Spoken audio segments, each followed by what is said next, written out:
my name is Jessica Hunston. I'm a program coordinator at Rutgers Graduate School of Education, and I'm very pleased today to introduce Atia Perkins and Courtney Serpone, who are going to be presenting for the next 50 minutes. So I'll turn it over to you both.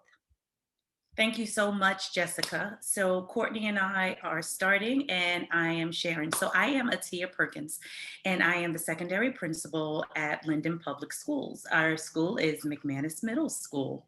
My educational experience, I did my undergrad and grad at Seton Hall University, where I have my educational leadership degree. I also established my LLC, and I am the CEO of Purposeful Words of Perks, and I am the Educational Leadership Development Specialist, and I provide professional development, coaching, and consulting. I also sit on the board of directors for a nonprofit organization. And as you can see, it's to heal, empower, and restore the image of young girls. And it's called Inspire Her. And finally, the biggest and the best role that I carry is being a grandmother, a mother, and a wife. So I am very excited about that.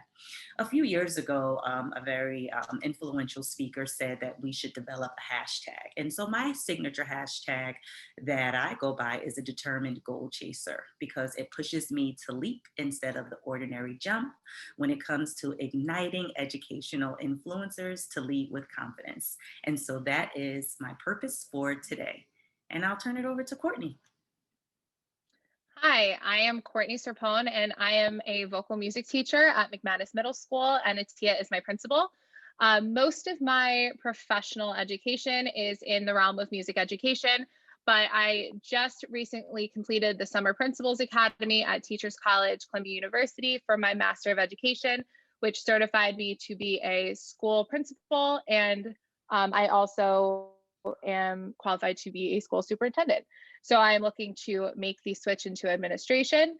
I was able to do a 450-hour internship last year with Atia and also our vice principal, Wayne, and our human resources director, Michelle Dorney.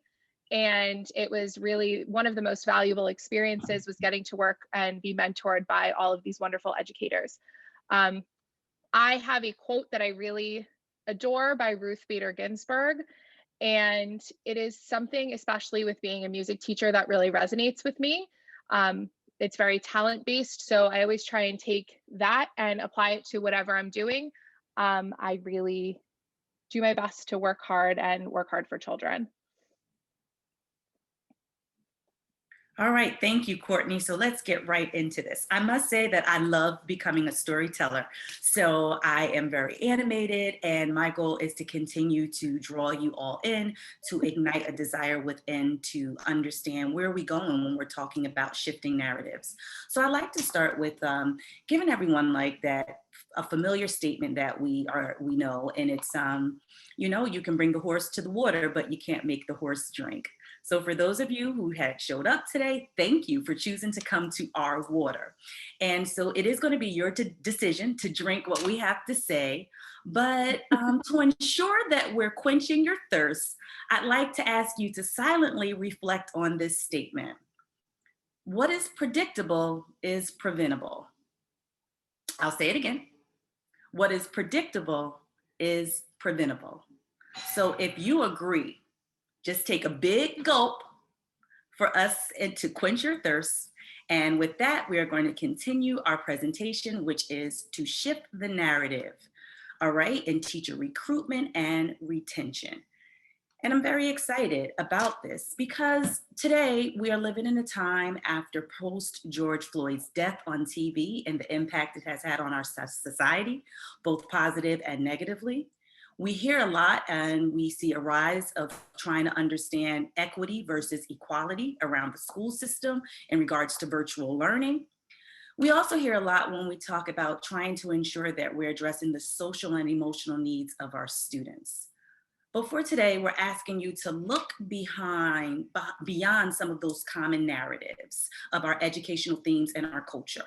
For today, we're asking you to reflect on your educational beliefs, practices, and desires, and let's begin to create a new narrative And it's going to start with being open to what's presented before you. And so in Linden, we are starting at home. So on this journey that we are going to take you for the next 45 minutes or so, we're going to look at a historical overview. And I capitalized the his story for a historical framework, because we're living in a time where it's clear that storytelling about our history can be viewed as it's being one-sided, aligned to what our forefathers of our country determined. We're then going to ask you to do some reflection, and more so throughout this entire presentation as we take you on a journey. We are going to give you a basis of where we want you to go. We are going to have you be comfortable with being uncomfortable, and really to hopefully we develop a new norm that it's just okay to be uncomfortable. So anything that we discuss in this presentation, we truly value the input as well as what we'll put forth. And I will say that I'm extremely thankful for the research Courtney presented to me, and that we were able to pull together and share with you today. Then we're going to dig deeper with data. And I like to say data 3 times because it reminds me of reflecting on past data, present data, and future data. And that's what we have to be able to do, to look at data.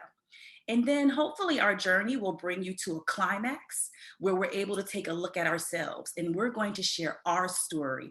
Being in the Linden Public Schools, we've looked at ourselves, and we are very excited to be storytellers of why we enjoy being in Linden, and also some new initiatives in the program that we'd like to push out to ensure for retaining teachers and the recruitment practice. And so finally, we truly expect to get 4 stars on this journey that we're taking you on. And as we bring you to the closing credits of our story, we're asking you to shift to now reimagine the new narrative for not only our story we're going to share, but to see how you can now bring it into your district. And then finally, we always have to pull you in with questions and answers. So we're very excited to bring you on that journey. So I'm ready if you are, Courtney, and everybody else. So one of the questions that I looked at throughout the internship experience is a lack of quality and equitable teacher preparation programs the crux of systemic inequities in education? So throughout our time together today, this is the central question that we are going to be focusing on. And we are going to start by doing a little dive into history to get there. So history to me is very important. Knowing your history, knowing, like Atia said before, like there's a lot of different sides of history, and knowing that everything is subjective is really, really important. So with all of the Supreme Court cases and everything going on right now, and trying to appoint someone new to Ruth Bader Ginsburg's seat or former seat, this is more important than ever. So we're going to start by looking the 14th Amendment. This is AKA the equal protection of the laws. And this was ratified years ago to all persons born or naturalized in the United States, including former enslaved people. And this guaranteed these protections to all citizens. When we look at Plessy versus Ferguson, this was the Supreme Court decision that upheld the constitutionality of racial segregation laws, specifically when talking about public facilities. And it said that racial segregation was legal as long as the facilities were equal. So these two situations were really important when we're looking and as we move forward into Brown versus the Board of Education. So when looking at Brown versus the Board, other things with the 14th Amendment and Plessy versus Ferguson in our minds, we actually see that Brown versus the Board was made up of multiple states. And I find that to be very, very important here. It was not just one person. It is not just one moment. It is not just one experience. This is multiple. And it relates specifically to the racial segregation of public schools. And the case argued that this segregation directly violated the Equal Protection Clause held under the 14th Amendment. As we know, Brown versus the board was a unanimous decision, and it stated that separate but equal educational facilities are inherently unequal and actually violate this clause. So now I'm going to ignite a flame within for you to agree or disagree or embrace a new understanding of learning. And I'll start with reading this statement. So here in Teach Intolerance, spring edition of 2004, Bryant Willoughby said that a child, the 10-year-old girl, this is how she thought of the Brown versus Board of Education verdict. Sarah Lightfoot, a 10-year-old Black girl, vividly recalled the moment that the news of Brown reached her house. Jubilation, optimism, and hope filled my home. She wrote later, through a child's eye, I could see the veil of oppression lift from my parents' shoulders. It seemed they were standing taller, and for the first time in my life, I saw tears in my father's eyes. As we think about his story, I must pause here because when I was in school and I learned about the board, Brown versus the Board of Education, I was taught that the majority of the mindset of people of color was aligned to this statement. It was a powerful, exciting moment. However, as I continue to become knowledgeable about my story, my history, I've learned that Brown versus the Board of Education caused the dismissal, demotion, and forced resignation of many experienced, credentialed Black educators who staffed only Black schools. After the decision, tens of thousands of Black teachers and principals lost their jobs as white superintendents began to integrate schools, but balked at the putting Black educators in a position of authority. For instance, in 1953, here's the second quote. Before the Supreme Court, right after the Supreme Court hearing, in Topeka, Kansas, a teacher by the name of Darla Buckingham received this letter. And here's the quote. The majority of people in Topeka will not want to employ Negro teachers next year for white children, Goodwin wrote. And if I pause right there, I just want you to think about that. We really want to hear from you in this moment with these two different statements. What does it do for you? Now, here's an image of a Black teacher right after segregation, and she is teaching a student who is non-white. Who's white, non-Black.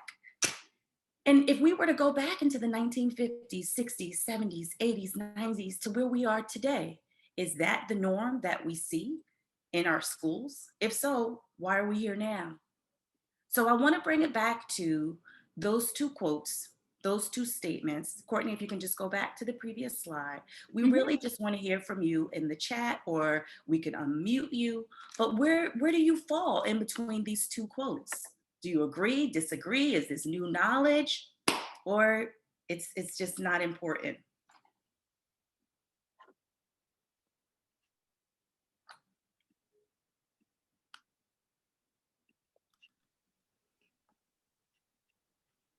And I know Jessica set it up where people can unmute themselves as well. Okay. One of the things that I find is that when something is legislated, there's no buy-in.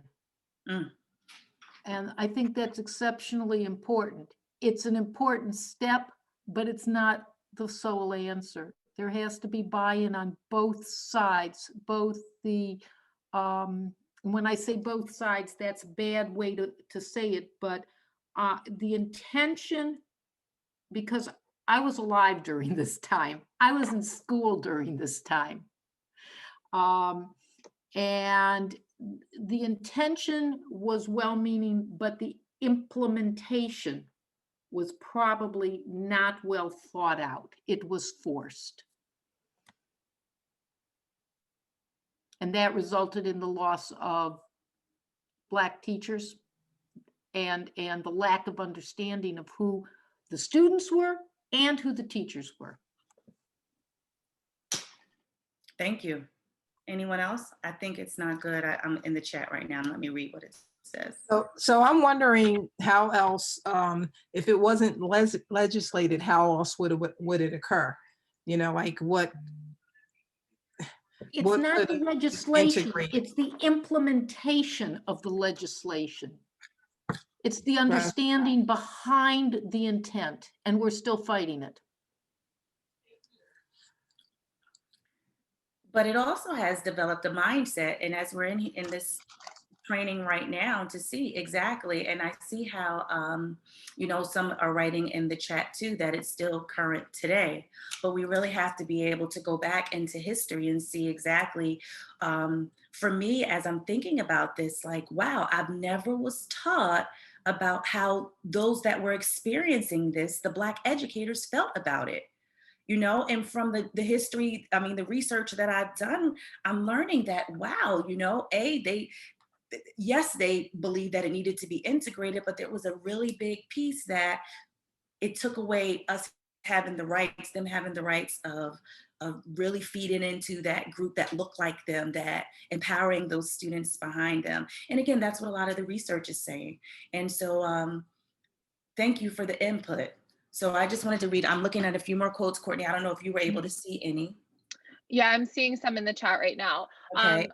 The history is critical in understanding today's depleted teacher of color pool. That's absolutely why we started this presentation today with just giving an overview of history and not making assumptions what people might know or not know. And really, thank you to everyone for opening up the space and really sharing just some different perspectives on it. Yes. Melissa says it still occurs today, but it's now according to zip code. And that's a really great point as well. And really looking at the other systemic inequities that also factor in to this particular situation. So I'm going to continue through, and this was a really great photo. I know, Atia, that you had as well. Right. And we kind of already started to answer this question of, based on the history and the opposing statements, what are your thoughts? And if you have any other additional thoughts, please feel free to put them in the chat. I know we only have a short time together, so we're going to continue kind of moving through. Right. Which brings us to Linden Public Schools. Yes, and so now we get the opportunity to celebrate why we are here, and we have the pleasure of representing Linden Public Schools. So we're going to share our story, and it starts with, as you can see these images, the level of diversity. And if you Google Linden Public Schools, you'll see that it says we stand for respect, diversity, excellence in education, and commitment to service. And our vision and mission statement is about to come up on the screen, and I'd just like to highlight a few pieces of our vision and mission statement, because it's extremely important that we continue to reflect on who we are, and more importantly, ensure that we're able to sustain what our mission is to continue our vision. So here again, I'm just going to paraphrase, but we are here, we are a diverse district, and we promote instructional excellence so that every student can achieve their maximum potential, and engaging, inspiring, and a challenging learning environment. And I'll repeat that: to engage in an inspiring and challenging learning environment. And the district is committed to developing respect for diversity and excellence in education. So the word that continues to jump out to me is diversity. We have a very diverse student population, and that we need to be able to develop respect for diversity of everyone that we come into contact with. I am also a native of the Linden Public Schools District, born and raised, and I went through the schools there, and it is extremely diverse. And I have many stories about which side of the town I lived on. And I was actually one of the first group of students in elementary who was bused over to the other side of town to integrate the town a little bit more. So I was in first grade, and I will say this: from that experience going to the other school in town, it was my first experience with the one Black teacher that I had in the district, my third grade teacher, Mrs. Fields. And I'll speak about that a little bit later. I really appreciate that you brought that up, Atia. I actually, just for context, did not grow up in Linden, but I have spent the entirety of my teaching career in Linden Public Schools. I grew up in East Hanover, New Jersey. I am white, I am Italian, everyone else looks like me. And, you know, Atia and I were even speaking yesterday, and like, I didn't have my first Black teacher until I was in college. And all of my teachers always looked like me. Everyone is pretty much like a white female. So really just, again, as we even look at our schools, we also look at ourselves and see how that plays out here as well. So we're going to look at some data and statistics just to give you a little bit of a deeper insight into Linden Public Schools. So this is a breakdown of the racial ethnicities of our students, our faculty, and administration. Students are orange, faculty is navy blue, and administration is yellow. So we have 6,232 students in the Linden Public School District. This is taken from our 2018-2019 report card for the NJDOE. 18.7% of our students are white, 79.7% identify as a person of color, and 1.8% are 2 or more races. Compared to our faculty, as you can see in the corner, that's a really big difference.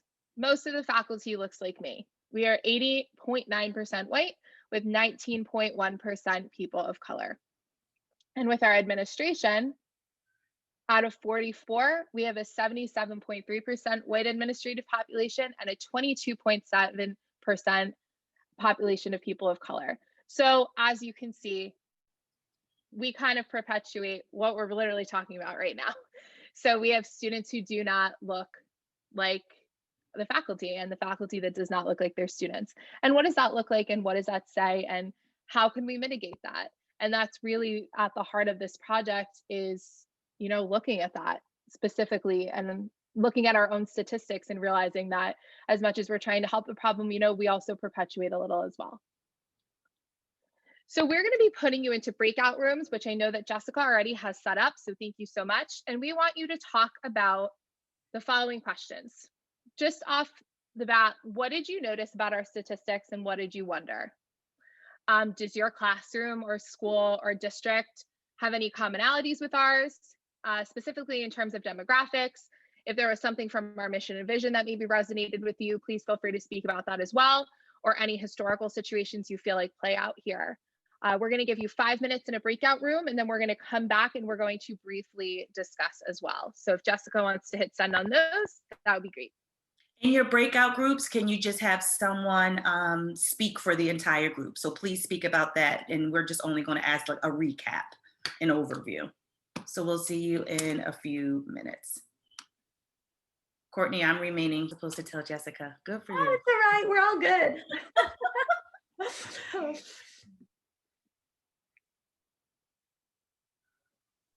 I was in the middle of a conversation.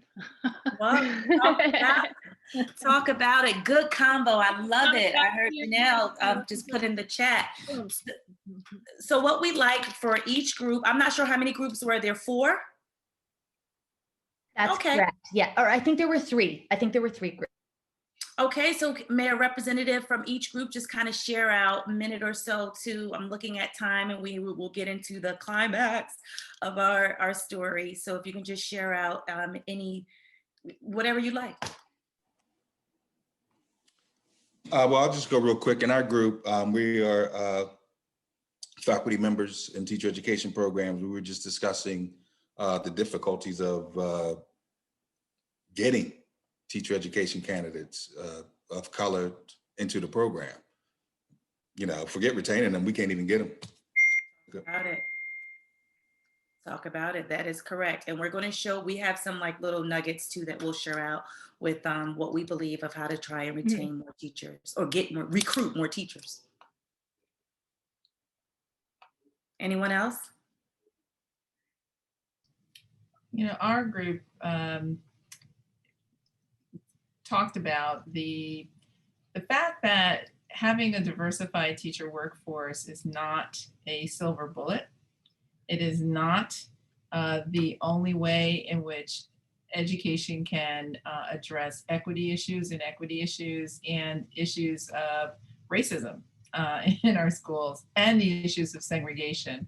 We talked about working in schools that on paper might look very diverse, meaning a mixture of white, Black, Indigenous, people of color. But then when you get into a classroom, or if you get into a school itself, there may even be segregation within the school.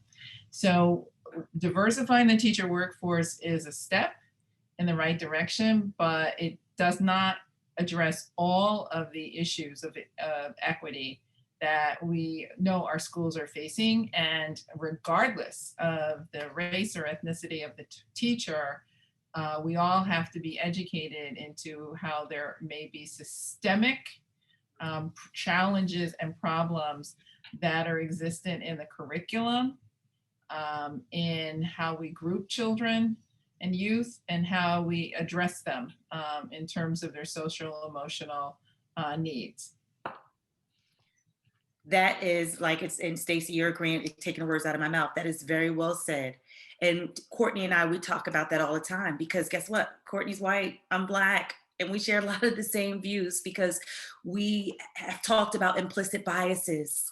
We have talked about looking at systemic issues and concerns that's out there. We've talked about what are some cultural things that I may be missing with the student population, or she may be missing with the student population. So yes, it is bigger, bigger than this piece, but I do believe for the overall objective of this presentation, we're just going to provide you with some additional insight on how to recruit and retrain, and retain educators of color, because the research does say, and I know for myself, that when students can identify with someone, or the adult can identify with the child, then they're able to see further strides. Thank you. Okay, Courtney, if you want to just let's jump right into, shifting our narrative. We're here. Let's talk about us, what we're going to do. So Linden High School has an introduction to education class. And one of the things that I was looking at with Michelle was actually just this whole paragraph and description on what the class is. And I just want to highlight a few things in it. The first thing is that students need to be in 11th and 12th grade, and they need to enter the class with 2 recommendations from a faculty member. As someone who is currently a faculty member, I would be completely overwhelmed if students were asking me for all of these different class recommendations right now, especially trying to navigate COVID. And that's where we, even as a teacher, you need to talk about that work-life balance of how am I self-preserving right now? That's number one. And also, you never know what type of recommendation a teacher is going to write. So that could be really subjective. Number 2 is, I'm just going to read this sentence. Encourage academically talented, high-achieving high school students with exemplary interpersonal and leadership skills to consider teaching as a career. Personally, I would have not been that high school student. And that kind of even goes regardless of my race. I would have not just been that high school student. I was actually told that I shouldn't be a teacher. And you see the end product now, like a Columbia grad, which is wonderful. And I'm so proud of that, but I would have not been that kid. So I find that really problematic. And I find it really marginalizing, and it's definitely something that needs to be addressed. So that is, the reason that we're here. So in order to address this, here are is a project that we would like to start initiating in our own district. And it's going to start with the middle school. So Atiya and I both work obviously in the same middle school, but we do have a second one in our district as well. And the beginning idea is to expose students to the realm of education. Students who go into teaching most likely have had a teacher that was super influential on them. I'm sure all of us can recall those experiences that we might have had in a classroom. It might not be the case, but I know that I had an influential teacher, and that's why I wanted to teach. So we want to expose them. We want to establish a club or an enrichment academy, and eventually start to establish an educational elective that they can take during the day for credit. They take business, they take their ensembles. Why can't they take education? Who's to limit that? Right now, we're reinventing what schools look like in the first place. We were kind of forced to, but it kind of lends itself to exactly what we're trying to do. With the curriculum that talks about the 3 pillars that we value in Linden: diversity, education, and service. So we start by building a foundation in social justice topics. Most of our staff members are already doing this, but looking at it from an educational lens is a little bit different. Focus on building team building and really helping them become leaders, knowing that this is something that constantly needs to be reevaluated and is a lifelong work in progress.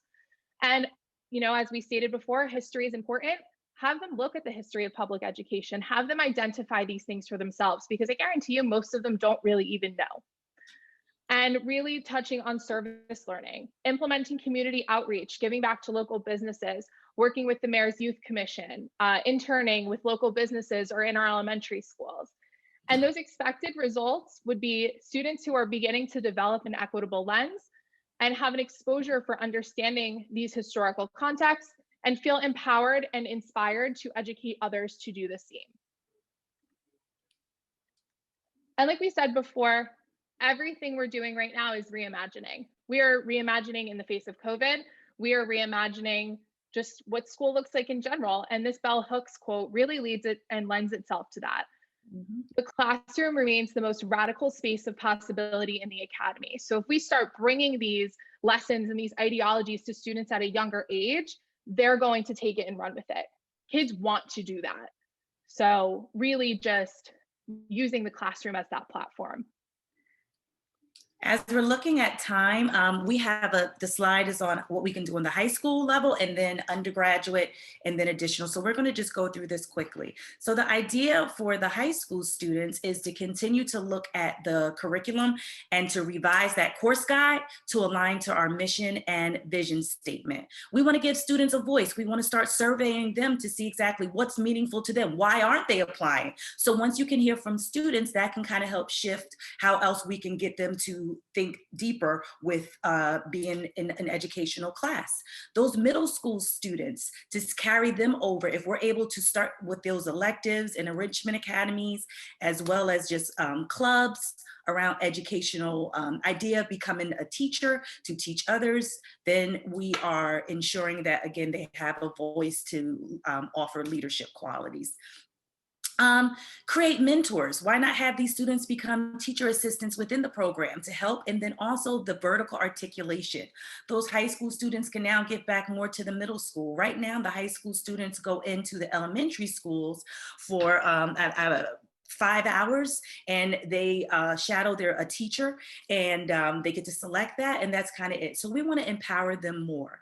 Again, the 3 pillars of our curriculum will always align around encouraging them to have crucial conversations about themselves, current state of the world, racism, strengths, what they see, what they believe, and what they may need, and also to engage them in culturally responsive and relevant pedagogy. And then our goal for the educational piece is for them to have an understanding of a systemic mindset around past history, and that there's always 2 sides, and being able to identify the inequalities in our world. And again, it doesn't have to be about color. We have so many areas in our world today that we're looking at to empower and learn and grow more in. And then the service, why not have them create and be a part of internships? There's a Facebook page right now in the community of Linden that's called Black Owned. And so there's a lot of different resources out there. It may not have to be Black owned, but it's just exposing them to the community and involving all stakeholders.